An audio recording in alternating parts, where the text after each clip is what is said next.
Le gaslighting est une forme de manipulation psychologique visant à semer le doute dans l'esprit de la victime, la faisant douter de sa propre réalité, de sa mémoire ou de sa perception.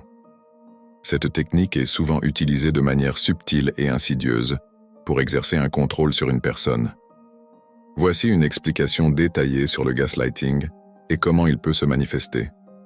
Le gaslighting commence souvent de manière subtile, avec le manipulateur introduisant des éléments de doute dans l'esprit de la victime. Cela peut commencer par des déclarations ou des actions qui remettent en question la mémoire de la victime, comme dire « tu te trompes » ou « tu te souviens mal ». Une tactique courante du gaslighting est de nier des événements ou des conversations qui ont réellement eu lieu. Le manipulateur peut prétendre qu'une conversation n'a jamais eu lieu, qu'un événement ne s'est pas produit, ou qu'il a été interprété de manière incorrecte par la victime. Un autre aspect du gaslighting implique la création délibérée de la confusion. Le manipulateur peut donner des informations contradictoires, créer des scénarios ambigus ou changer constamment sa version des faits. Cela a pour effet de désorienter la victime et de la faire douter de sa propre compréhension de la réalité.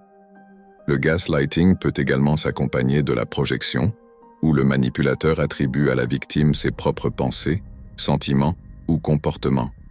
Par exemple, le manipulateur pourrait dire « tu es trop sensible » ou « tu essaies de me manipuler », déplaçant la responsabilité de la manipulation sur la victime.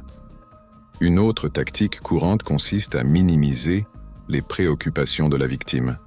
Le manipulateur peut dévaloriser les émotions de la victime en les qualifiant d'excessives ou irrationnelles, contribuant ainsi à renforcer le doute et à affaiblir la confiance en soi de la victime.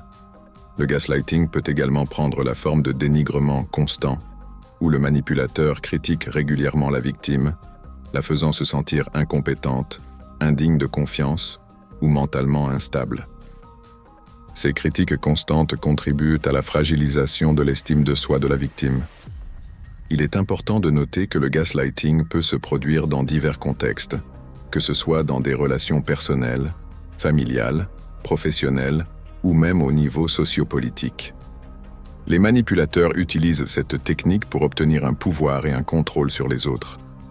La reconnaissance du gaslighting est cruciale pour se protéger contre ces effets néfastes.